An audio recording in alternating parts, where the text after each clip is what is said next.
ఆయన అది చూసేవాడుగా రెడ్డి అది లేదు, చేయగలరు అనుకుంటే ఇచ్చుకుంటూ వెళ్ళిపోయేవాళ్ళు. సరే ఒక్కొక్కరిది ఒక్కొక్క స్టైల్ ఉంటుంది రండి, అలా అని కాదు. కానీ ఇప్పటి వరకు చంద్రబాబు నాయుడు గారు మంత్రుల్ని ఎంచుకున్న తీరు, ఈసారి ఎంచుకోవాల్సిన తీరు, ఇవి చూస్తే ఏమనిపిస్తుంది? ఈసారి మంత్రివర్గం చాలా కొత్త తరహాగా ఉండబోతుంది. మీరు 40 ఏళ్ల రాజకీయ జీవితంలో చంద్రబాబు గారు కొంతమందికి కావాలని చెయ్యలేకపోయాడనే పేరు ఉన్నవాడు ఉన్నారు. అంటే చంద్రబాబు గారు నమ్మలేమండి చివరి వరకు అనే టాకు ఉన్న ప్రాంతాలు, మనుషులు, నాయకులు కూడా ఉన్నారు. ఉదాహరణకి ఎన్టీ రామారావుతో పనిచేసిన ఒకరిద్దరికి చంద్రబాబుతో పనిచేసే అవకాశం రాలేదు. అది తెలుగుదేశం పార్టీలో రికార్డ్ బ్రేక్. అది ఇప్పుడు ఎన్టీ రామారావుతో 83లో పనిచేసిన వాళ్ళలో ఆ రోజు కళా వెంకట్రావు గారు మధ్యలో పనిచేశాడు, బుచ్చయ్య చౌదరి గారు పనిచేశాడు. చంద్రబాబుతో పనిచేసే అవకాశం ఇప్పటివరకు బుచ్చయ్య చౌదరికి రాలేదు. కళా వెంకట్రావు గారికి 2017లో వచ్చింది. ఆయన అంతకుముందు ఎన్టీ రామారావు టైంలో హోంశాఖ చేశాడు, మున్సిపల్ శాఖ చేశాడు, టీటీడీ చైర్మన్ చేశాడు. కానీ ఆయనకి చంద్రబాబుతో పనిచేసే అవకాశం. చంద్రబాబు నాయుడు గారు కూడా మొన్న మధ్య కూడా ఎక్కడ అన్నారు, నన్ను నమ్మకూడదని చాలా మంది అనుకుంటారు, బట్ అలా కాదు ఈసారి నేను కూడా చాలా సందర్భాల్లో జోక్ చేస్తుంటా. 2019లో వైసీపీ నిన్ను నమ్మం బాబు అని సంగతి ఎందుకు ఆయనే అన్నాడు. చాలా మంది నన్ను నమ్మలేము అనుకుంటారు, కానీ నాకుండే ప్రెషర్స్ అవి ఉంటాయి, బట్ ఈసారి అలా ఉండదు అని అన్నారు కదా.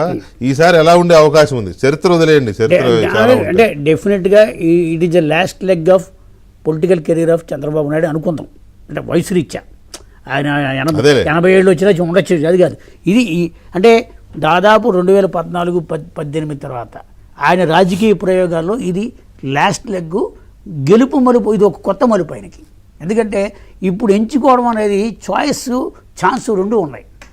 ముఖ్యంగా టాలెంట్ని చూసుకోవాలి.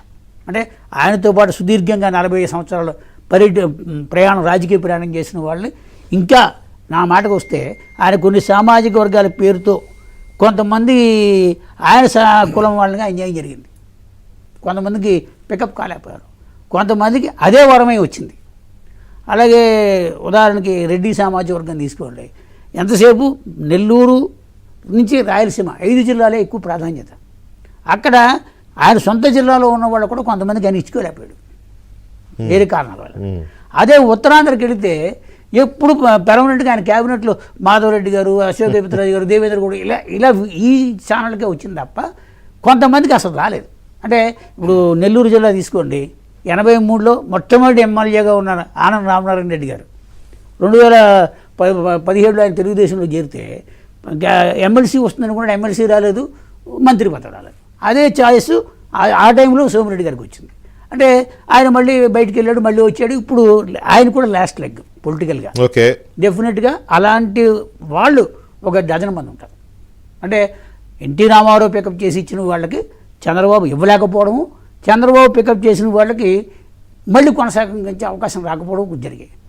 అంటే నా అవగాహన మేరకు ఈసారి కులాల సమతుల్యంతో పాటు ప్రాంతాల సమతుల్యత కూడా పాటించి, పాత వాళ్ళలో ఎవరికి ఇవ్వలేకపోయారో వాళ్ళకు అవకాశం ఇచ్చి, వాళ్ళ అనుభవం కానీ వాళ్ళ లాయల్టీ కానీ, అంటే వాళ్ళకు ప్రజల్లో ఉన్న ఆదరణ, ముఖ్యంగా ఏంటంటే పబ్లిక్లో ఆదరణ ఉండి కూడా కొన్ని పదవులు రాలేదు, కొంతమందికి రాలేదు. అలాంటి వాళ్ళందరికీ ఈసారి న్యాయం చేస్తాడని అనుకుంటున్నాను నేను. ఆయన చేయాలని ఆయనకున్న కొన్ని సందర్భాల్లో చేయలేదు. ఇప్పుడు మీకు ఉదాహరణ చెప్తా. అనంతపురం జిల్లా ఉంది, పయ్యావుల కేశవ్ గారిని తీసుకోండి.